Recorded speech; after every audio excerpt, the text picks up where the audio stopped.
Hello everyone, আসসালামু আলাইকুম। আশা করছি তোমরা আল্লাহর মতো অনেক ভালো আছো। গাইজ, গাজার সরকারি ন্যূনতম বিয়ের বয়স হলো ছেলের 18 বছর এবং মেয়ের 17 বছর। আবেদন করে এর আগেও বিয়ে করা যায়। গাজার 37% মেয়ের 18 বছরের আগে বিয়ে হয়। 15 বছরের বিয়ে হয় মাত্র 5%। যুদ্ধ শুরুর পর কোনো নিয়মকানুন আর নেই।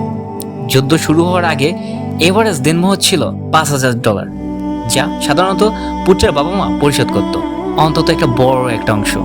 কিন্তু এখন কি অবস্থা দেখছো? বিয়ের পুরো খরচ মিলে আমার মনে হয় না যে $200 হবে। কুকুর মিলন নিয়ে নেই কোনো চেঁচামেচি, নেই মোহন নিয়ে দর কষাকষি। অ্যাপার্টমেন্টের সত্য নেই, তাবুই ঘরবাড়ি। পরের জেনারেশনকে এখন বড় করাই সবার প্রিয়রিটি।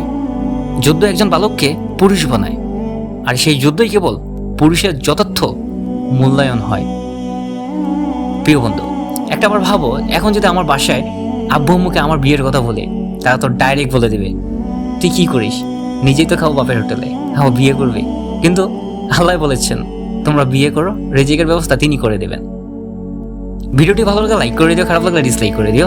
আর দেখা হচ্ছে সুন্দর আরেকটি ভিডিওতে। আল্লাহ হাফেজ।